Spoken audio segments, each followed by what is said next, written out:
Bom dia, boa tarde, boa noite. Vou falar assim com você porque eu não sei que horas você vai estar vendo a gente. Prazer, estamos aqui no Diversificando e hoje nós temos um convidado excelente, ótimo. Já esteve conosco no ciclo de palestras, Juliano Alves. Juliano, ele é palestrante, atleta paralímpico e estudante de psicologia. Então, hoje a gente vai ter um bate-papo muito legal, muito suave, com muitos esclarecimentos sobre o assunto. E para saber do Juliano que ele está fazendo agora, eu vou começar primeiro agradecendo você, Juliano, pela receptividade, por aceitar o nosso convite. E vai ser um prazer ter você para a gente conversar. Tudo bem contigo? Olá, Rosana. Olá, você que acompanha esse material, né? Independente aí de onde você esteja. É um prazer para mim, Rosana. Primeiramente, quero te agradecer pelo convite, de realmente poder trazer algumas experiências e também falar sobre esse assunto, né? Eu acho que acredito ser algo muito válido, né? E realmente aí poder contribuir com vocês aí, né? Que ótimo. Felizes ficamos também, viu? Muito obrigada. E aí eu Sim. vou começar já para a gente já iniciar o nosso bate-papo. Quero que, Juliano, você fale de você, tá? Quem é o Juliano? O que que o Juliano Uhum. faz? Quantos anos tem o Juliano? Fala da vida do Juliano. Quero saber da sua vida, tá bom? Certo. Pode ficar à Eu tô vontade. ok. Atualmente eu moro em Galha, uma cidade aqui próxima a Bauru, né, uma cidade do interior, cidade pequena, 7.000 habitantes, Galha. E hoje eu sou praticante da modalidade corrida em cadeiras de rodas, do esporte paralímpico. Também sou estudante de psicologia, como você já mesmo mencionou. Estou concluindo o 3º ano de psicologia, né, que faço em Marília. E também sou palestrante motivacional. E também, né, 36 anos, 36 anos de idade, hoje moro com meus pais. O que mais? Sou solteiro. É, faz 15 anos que eu sofri um acidente de carro, né, e dentro desse acidente eu fiquei numa cadeira de rodas. Aconteceu a fratura na coluna, uma lesão medular, e dentro desse acidente eu perdi parte da minha sensibilidade e também os meus movimentos, né. Então tudo hoje que eu faço é devido em cima de uma cadeira de rodas, né. Foi um tempo, assim, onde que eu precisei me reinventar, realmente foi uma mudança muito radical, diante de todo esse cenário que eu passei, né, nessa questão do acidente. Passei por dias, assim, que eu tive que realmente, ver a perspectiva de vida diferente, né, da qual eu vivia, para eu estar aqui hoje, aqui, na situação que eu estou, né. Acho que é esse, o Juliano é esse. É.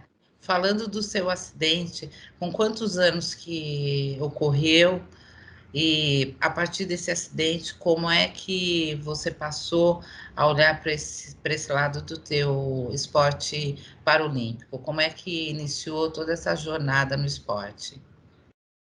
Na realidade, quando sofri o acidente eu estava com 22 anos, né, Rosana.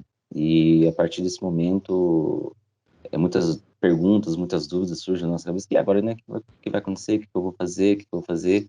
O esporte paralímpico ele surgiu na minha vida, assim, através de alguns contatos, através de algumas pessoas que eu já conhecia, né?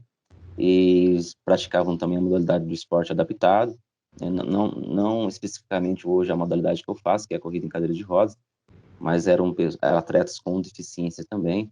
E aquilo cresceu uma curiosidade também em mim de poder de praticar ou também de, né, desenvolver alguma prática desse esporte adaptado. E foi onde então eu conheci a MEI Marília, que é a Associação Marinense de Esportes Inclusivos. Ela tem esse trabalho com as pessoas para, na realidade, o forte da MEI é uma associação que traz a visão para novamente trazer esse social nas pessoas que sofreram algum tipo de acidente, até mesmo nem isso, né, mas as pessoas vão ali atrás de uma socialização, né, porque a pessoa em si, quando ela acontece alguma deficiência, alguma coisa assim nela, né, que ela, ela perde um pouco desse social, ela se isola bastante, né, e ali essa questão é muito trabalhada, né, tem já os atletas, né, tem ali essa questão ali de se envolver, novamente você vai conhecendo um novo mundo, vai conhecer novas pessoas com novas experiências, isso é muito bacana. Então eu cheguei na MEI, né, a MEI ela foi apresentada na minha vida e eu cheguei lá e fui muito acolhido, né, ali pelos professores, né, por todo o pessoal ali da MEI. Então eu já comecei a praticar a prática de esporte, logo em seguida 3 meses já fui para a minha primeira competição, né? Na época já não tinha ainda um equipamento apropriado para fazer a prática do esporte, o equipamento era um equipamento muito caro na época, né? E praticamente eu fiquei uns 3 anos, né, em cima de uma cadeirinha muito ruim, né? Uma cadeira do atletismo, né? Que é a cadeira específica para esse esporte. Aí de um certo tempo, né? Fui sonhando e acreditando em ter uma nova cadeira, e novas oportunidades também aconteceram, e eu consegui a nova cadeira, e hoje, até atualmente, eu consigo defender o segundo lugar na net, né? Aqui dentro de uma prova do nível nacional, né? Então, foram conquistas assim, que foram surgindo, e isso é muito gratificante, para você poder olhar de onde você estava e onde você chegou, né? E isso é muito bom, né? Então, o esporte ele surgiu assim com uma certa despertar de uma curiosidade mesmo, né? Eu comecei a olhar, ver assim, os amigos meus praticando, e falei, opa, quero fazer isso aí também. E foi onde que a meio ela foi apresentada na minha vida. Então, antes você não praticava esporte, antes do acidente. Eu digo assim, praticar esporte olímpico, né? Essa coisa envolvido mesmo com Olimpíadas. Foi depois do Não, acidente, é. pois após o acidente. Antigamente era só um futebol amador, É. entre amigos mesmo, apenas isso. Tá. E aí, pensando agora, a gente olhando aí dentro da sua história, e olhando também com essa, hoje, né, com esse cenário de pandemia, que a gente viu até que as Olimpíadas, né, foram canceladas e agora vão ter, como é que tá aí agora essa movimentação para as Olimpíadas? Você vai participar? Há um calendário já colocado, né, para vocês entrarem? Como é que tá? Você sabe? Realmente as Paralimpíadas iam acontecer esse ano que nós estamos, né? E, se não me engano, setembro. E o que aconteceu? Diante de todo esse cenário da pandemia, né? Do momento atual que a gente vem enfrentando, ela foi uma nova agenda para o ano que vem, 2021. Então já está tudo certo, né? Participar ainda a gente tem que alcançar alguns critérios dentro né, de índice, de marcas, essas coisas para a gente poder estar participando, né? E independente se eu sou o segundo do Brasil na prova dos 100 metros, ainda não alcancei esse índice ainda, Rosana, né? Mas tem muitos amigos meus que já visam em participar, e acredito que esse ano foi um ano de muito válido, né? Independente assim falando entre aspas, válido, porque no sentido contribuiu para que os atletas viessem é, se preparar melhor, né, se dedicar melhor, ganhou um ano aí de treinamento, né, independente do cenário que nós estamos entrando, academias fechadas e tal, mas eu acredito que os atletas vieram se preparando em casa, né, diante de não deixaram de treinar, que é no meu caso também, né, a gente tem um equipamento de treino em casa. Assim, o que conta mais é a disciplina, né, que é quando a gente está treinando com os técnicos, a gente está junto ali com o atleta, a disciplina, a motivação é outra, né, de que você treinar sozinho em casa, você precisa duplicar, triplicar a sua disciplina, né, colocar realmente o seu foco ali, não deixar que talvez algo te distraia, tire você, ou talvez te perder semanas, dias de treino, né? Talvez você se disperse, vai fazer outras coisas e deixa o treino de lado, né? Então, você precisa ficar muito atento com isso, na questão de se disciplinar, né? Diante disso. Eu acredito que as dificuldades que a gente hoje passa, né? Que a gente pode acontecer no meio desse cenário que a gente está enfrentando no meio paralímpico são os patrocínios, né? Que alguns atletas podem até questão de perder esses patrocínios. E também para o ano que vem, a gente vê que a questão da pandemia, a gente vê num momento de muita incerteza, né, Rosana? É algo que acontece assim muito instável, no momento tá, depois a gente vê outros momentos que acontecem, então a gente não tem uma certeza do que está acontecendo, né? A nossa maior dúvida também é realmente, será que esse calendário para o 2021 vai permanecer e a gente vai realmente conseguir viver uma Paralimpíada, né, novamente, ter novamente os nossos calendários de competições, né, diante do que foi programado para o ano que vem, né? Espero que sim, né? Espero que realmente a gente esteja tem um novo ano aí com novidades positivas, né? Não só no meio das competições, mas em todo o cenário, né? Diante das empresas, diante das faculdades, né? Dos colegiais, enfim, em todas as questões aí que nós vemos ter um momento diferenciado do que a gente está passando hoje aqui, que a gente realmente venha vencer tudo isso nesse momento que a gente está enfrentando. Te fazer uma pergunta também. Ó, você falou aí que é importante, né? Porque principalmente a gente tem que ter uma autodisciplina muito grande. E você treinos que antes eram com os técnicos e agora, né, são treinos individuais. Aí pensando hoje aí, Juliano, esse atleta paralímpico, a gente com a pandemia, como é que é a rotina? Então eu quero saber como é que é o teu treino, como é que junto com isso você já está com a faculdade, enfim, eu sei que você é palestrante também, então você tem agenda de palestrante, você tem as suas rotinas de exercício e você também tem a sua parte acadêmica. Conta um pouco aí nesse dia aí de 24 horas, como é que são essas rotinas? Realmente, os meus treinos, ele acontecem toda semana, né? Todo dia da semana. E junto com isso também algumas coisas que acontecem de palestra. Hoje as palestras são virtuais também, né? De um modo online. É, Lógico que diminuiu muito, né? As minhas palestras, elas são muito mais presenciais, né, do que online, né? Foi algo que a gente precisou reinventar nesse momento que nós estamos enfrentando, certamente. E os meus treinos geralmente acontecem no período da manhã, que eu faço, ou talvez no período da tarde, depende muito do treino, né? Então, depende muito do treino também que a gente faz. Tem treino que demora 10 minutos, tem treinos que demoram 1 hora, tem treinos que demoram 2 horas. Isso vai muito do que é passado, né, do treino que a gente faz, né? Mas a gente tenta conciliar esses momentos, né? Tanto de você estudar, ter um momento para você estudar, ter um momento de você também seu, né? Que você precisa também ter esse momento seu de lazer, de você precisa curtir um pouco você também, não se intensificar muito naquilo de um modo que você possa, né? Aí fazer outras coisas também, né? Mas a gente consegue sim conciliar, a gente consegue fazer essa junção de estudo, de treino, de palestra, de você mesmo ter algo para você mesmo, né? E aí a gente falando aí da sua parte atlética aí dessa questão paralímpica, na Copa de 2014, você foi o brasileiro que representou para o mundo inteiro quando você deu o chute inicial com a utilização do exoesqueleto. Então, quero que você conte para a gente como tudo isso ocorreu, como que veio toda essa proposta, como é que foi a seleção, porque eu acredito que tenham outras pessoas que tenham, né, estado junto aí nesse momento, e a gente olhar o Juliano lá representando a gente, a ciência, dando start lá inicial da Copa na utilização do exoesqueleto.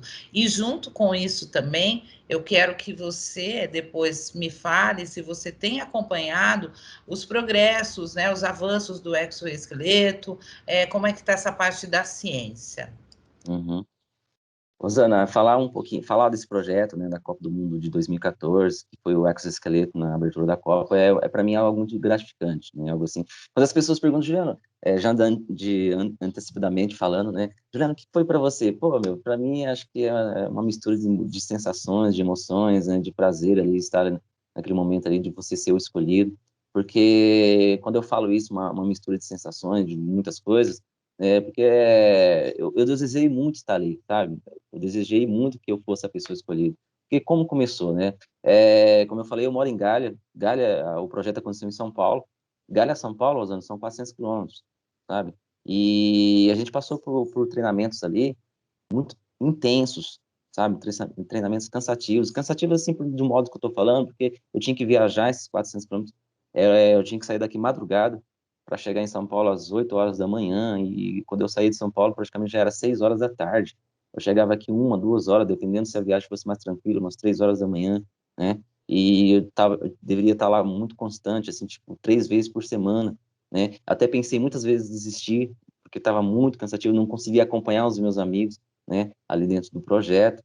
Enfim, mas no final me dediquei, me deu o máximo de mim, e também na forma que eu fui escolhido, né, para participar. Desde o primeiro dia, na época eu era paciente, eu participava de reabilitação na ACD em São Paulo, e uma doutora que eu conheço muito ela, fazia muito tempo que eu não via ela, eu estava passando simplesmente pelo corredor, acho que eu ia praticamente umas 3 vezes ao ano, né, na CD, só por uma questão de acompanhamento mesmo, de levar algumas coisas de rotinas, assim. E bem nesse dia que eu estava lá, né, eu encontrei com essa doutora que ela fazia parte do projeto, né, do projeto Andar de Novo, que é o projeto que aconteceu aí. E ela falou, Juliano, vem cá, né? Como é que você tá? Tô bem, doutor, e tal. A gente está participando de um projeto, assim, a gente está fazendo seleção de alguns pacientes, você não quer participar? E eu falei, mas que projeto é esse? Ah, um projeto de reabilitação. Até então ela não falou qual que era a intensidade do que se tratava em si, realmente, o projeto.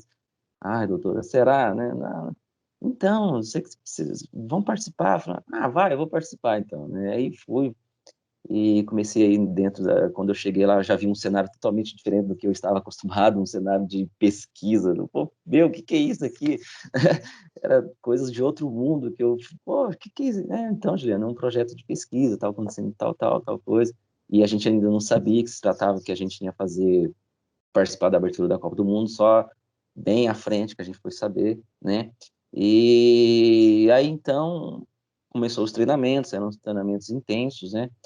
E faltando praticamente 2 semanas, a gente participava em oito voluntários ali dentro desse projeto, faltando praticamente 2 semanas para a abertura da Copa e para acontecer. E nisso eu já sabia que se tratava, né? Que a gente tinha esse propósito de fazer a demonstração de um chute simbólico em uma abertura da Copa no Brasil, né, usando aquele exoesqueleto. E a pessoa responsável chegou, recebi uma ligação da pessoa responsável e ela disse: Ó, Jean, você foi a pessoa escolhida para demonstrar o chute na abertura da Copa do Mundo. É que para mim foi algo de felicidade, né? Na hora foi algo assim que realmente me emocionei, falei, pô, que legal, né? E eu queria muito, diante de todas as adversidades, todo aquilo que eu disse aqui, né, em relação de estar viajando a São Paulo, o cansaço, né? Você ter que chegar dentro daquele treinamento e dar o melhor de você.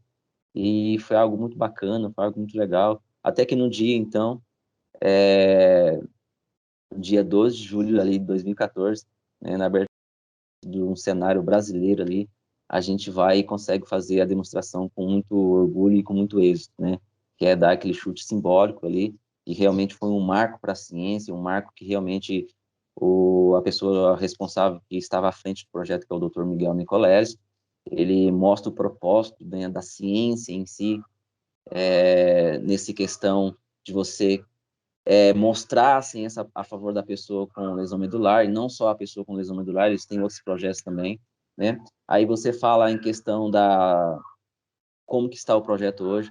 O Miguel, ele ainda trabalha nessa questão, né? Ele vem falando, ele vem demonstrando as pesquisas que foram ali, o material todo ali que foi selecionado dentro desse tempo de estudo, né?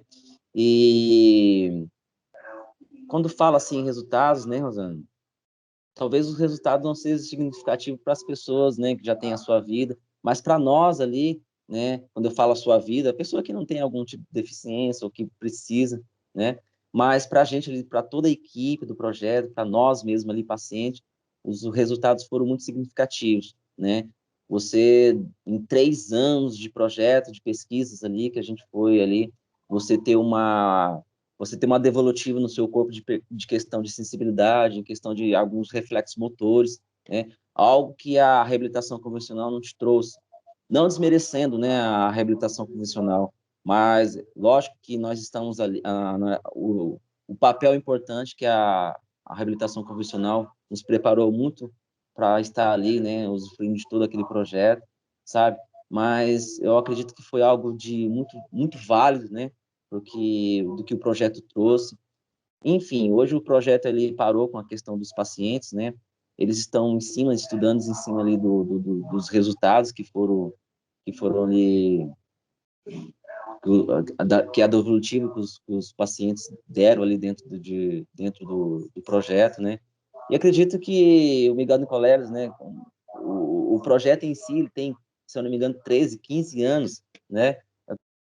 Os novos estão aí para surgir, e diante disso, a gente poder colher dentro desse cenário aí, né? Não só para a pessoa com uma deficiência de uma cadeira de rodas, mas em si, para toda outra questão de deficiência, né? Muito bom.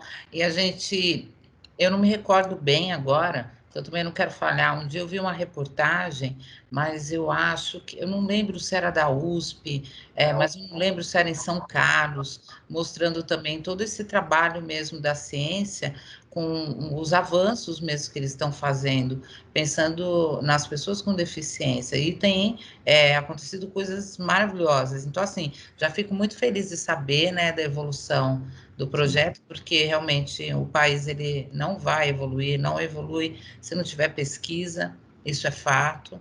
A pesquisa é muito importante, a gente precisa sim continuar. Então, eu já fico muito feliz, porque por, por tudo que aconteceu, do fato de você ter sido selecionado, de representar, e a evolução das coisas que estão acontecendo, e das coisas boas que você falou, em questão de sensibilidade. Então, tem avanços, e isso é muito significativo, sem dúvida nenhuma. Eu desejo maior sucesso ainda, que É, continue acompanhando, viu? sim. É, E o mais legal quando você fala em pesquisa, né, Rosana? Geralmente quando eu gosto muito de falar levar essa fala para dentro quando eu levo uma palestra dentro de uma escola, dentro de uma universidade. O mais legal de tudo isso é que é uma pesquisa, são ciências que foi feita, desenvolvida no Brasil, né? Brasileiros fazendo história, né? Isso que é o mais legal. Quando a gente fala muito de pesquisa, de ciência, a gente pensa muito lá fora, né? Mas agora falando desse projeto, o interessante, eu sempre uso, eu gosto muito disso, né? Para valorizar também algo aqui dentro nosso, né? Para valorizar esse nosso Brasil, valorizar o nosso país. Falou, não, foi uma pesquisa, foi algo ciência feita dentro do Brasil, um brasileiro, né? Isso que é o bacana, né? Acho que isso empodera muito essa questão, né? Mostra para os jovens que também nós somos capazes também, né? sim, Essa nova geração, essa juventude, né? Mostrar para eles que eles são capazes, sim, né? Que tudo é possível, né? Isso que é o bacana, né? é muito importante, porque a gente tem avanços maravilhosos mesmo, não adianta.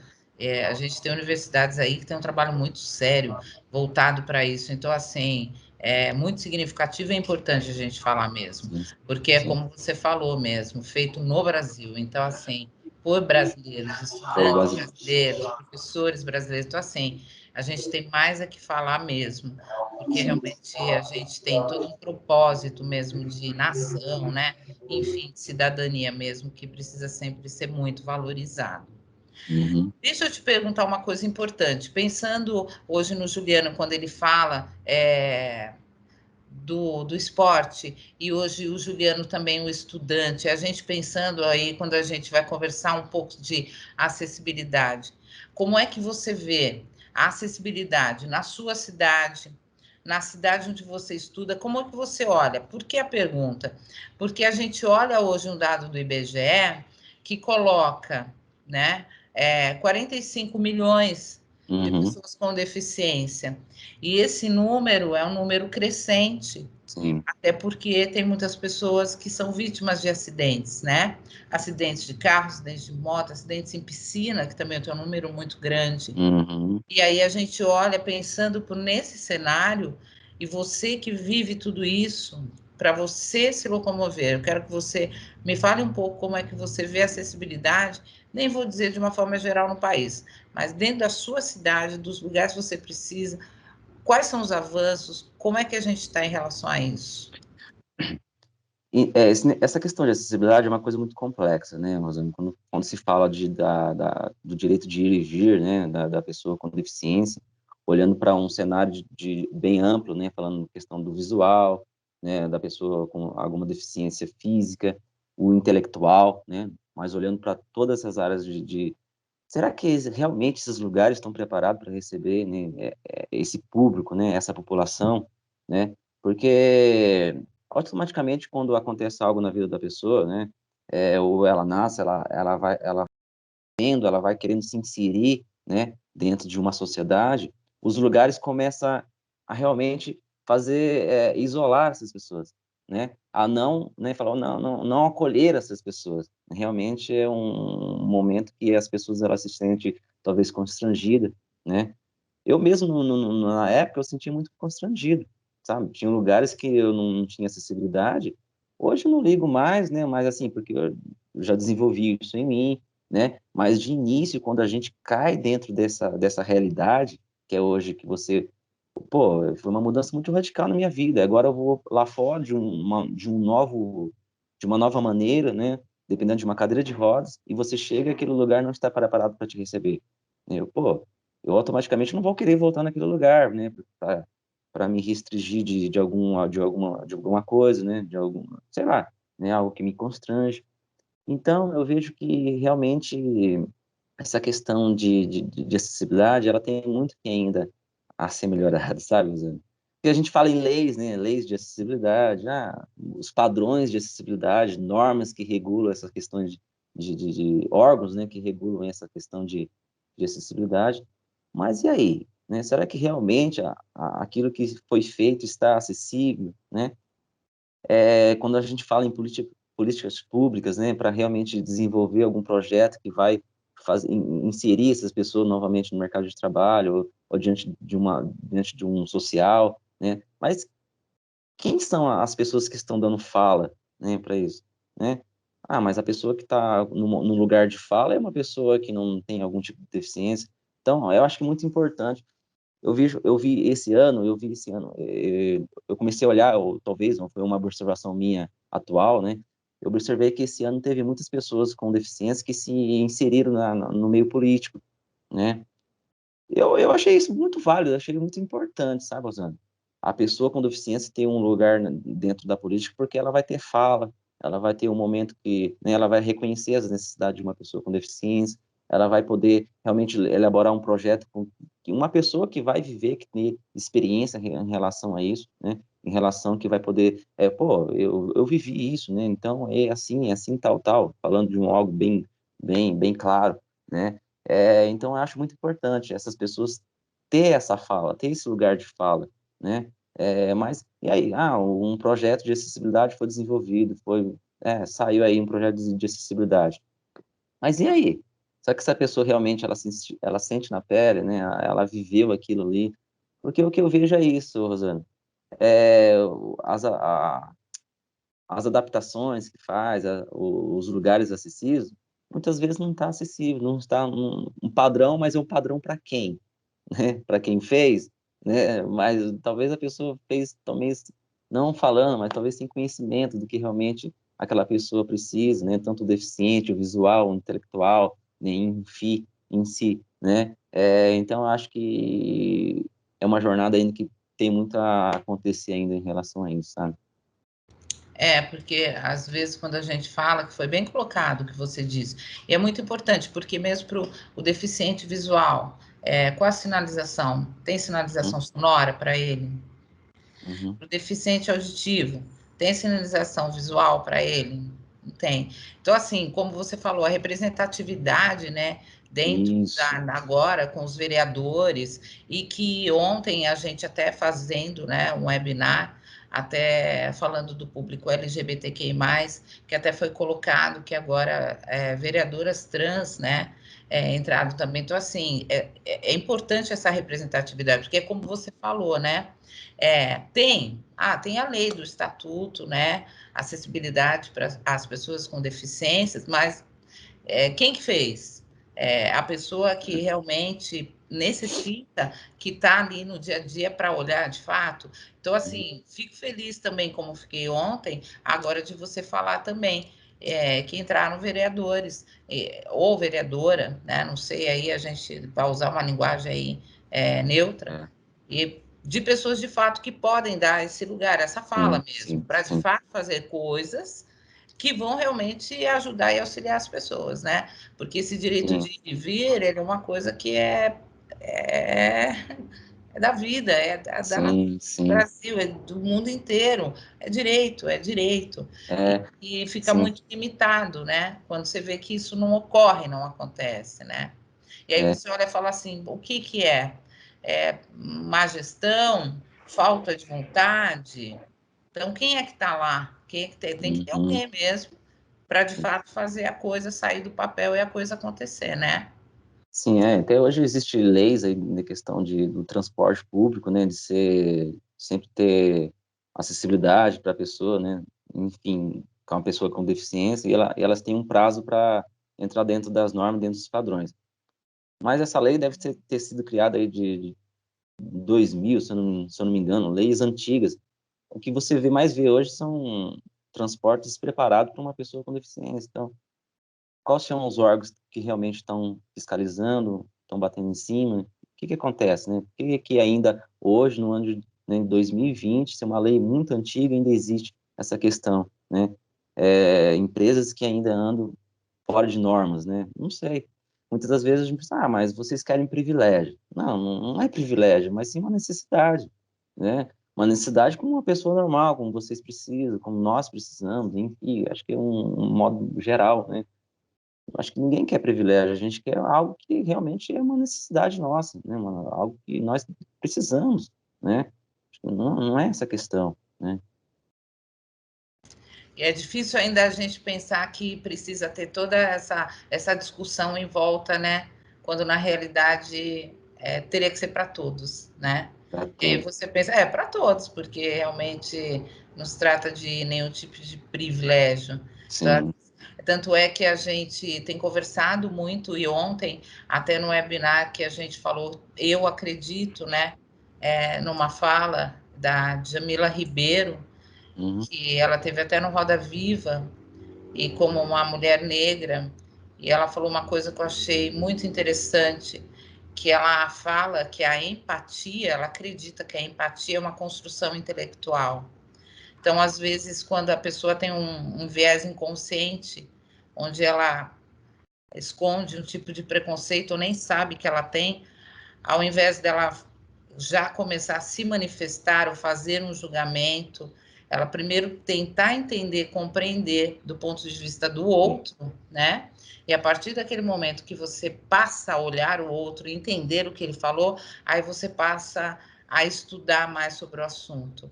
Então, Sim. eu acredito mesmo nessa fala, eu achei assim maravilhosa, eu achei que é uma coisa que para mim fez muito sentido, porque tem pessoas às vezes que elas não têm às vezes uma empatia, né? E Uhum. se pelo menos ela tiver a generosidade de parar, olhar o outro, né? E entender por que, que o outro fala, por que, que o outro se manifesta, e a partir disso causar uma curiosidade, ela estudar sobre, então é uma construção. Então, eu acredito que é uma construção intelectual. Isso em cima do que você falou, que às vezes escutam pessoas que às vezes falam: você está querendo privilégio? Não, não é privilégio, não é privilégio. Não, É que jamais. você não vê do ponto de vista, do meu ponto de vista.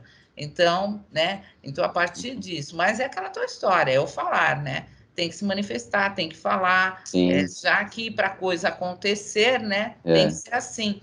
Mas é interessante porque eu acho que a gente está num movimento muito positivo que as pessoas estão vendo a diversidade mesmo, de Uhum. fato, e que é importante ver, até porque a gente só vê a diversidade de uma forma muito transparente, genuína, quando você olha e você entra no local e você vê a pessoa na mesma condição que a sua. Sim. Então, por exemplo, como é que eu posso falar sobre etnia racial se eu sou uma mulher, eu sou hétero, sou afrodescendente, mas aonde eu trabalho eu não vejo afrodescendentes. Então, Uhum. você entendeu? Agora, graças a Deus, aonde eu trabalho, a gente tem a Sim. diversidade. Então, isso É. é maravilhoso. Porque aí você vê que é uma questão mesmo, nem é porque tem que acontecer, né? Porque o É. país é assim, ele foi feito para todo mundo e todo mundo está aqui. Então, essa coisa da construção mesmo intelectual, eu achei muito bacana quando você disse que ainda, quer dizer, bacana não, triste, né? Ouvir que tem pessoas que acham que é um privilégio, quando na realidade não é um privilégio, é um direito, não é verdade? Direito. É isso Exatamente. mesmo. Mas você sabe que eu gostei muito de conversar com você, a gente está quase encerrando. O que, que eu ia pedir para você? Primeiro, para você poder falar o que você quiser. Se eu deixei de perguntar algo, tá? Quero que Sim. você aproveite esse momento, coloque. Se você quiser também deixar aqui contato, né? Onde o pessoal te acha, nas Uhum. mídias sociais, enfim, o que você achar relevante, você fica à vontade, que agora é com você. Tá, Rosana, primeiramente eu quero te agradecer realmente pelo convite, eu acho que foi muito válido, você tirou algo aqui que já eu até mesmo não tinha pensado, né, mas você tirou da cachola aqui algumas coisas que realmente faz muito sentido hoje. Embora hoje, quando a gente fala da pessoa com deficiência, eu vejo que é um cenário que tem mudado bastante. né? Sou muito grato e fico muito feliz disso. Faz 15 anos, né, do meu acidente, então eu vejo que houve uma crescente muito, assim, em questão da visão da sociedade para a pessoa com deficiência, né? Hoje a gente já olha assim, ainda existe o preconceito, a gente sabe, né, que isso é algo que, em pleno momento que a gente está, ainda existe essa questão do preconceito, mas é algo que foi, assim, muito diminuído, sabe? Algo que realmente a pessoa com deficiência, ela ganhou o teu espaço, mas eu acredito que isso pode melhorar muito mais ainda, né? Dela poder realmente ela fazer parte de uma sociedade, né? Não olhando para a deficiência daquela pessoa, mas olhando ela como um ser humano, né? Olhando para ela como uma pessoa realmente que faz parte de uma sociedade, né? Que ela pode fazer, talvez ela pode fazer as coisas, os deveres dela, os afazeres dela, de uma forma diferente da sua, mas ela vai fazer, né?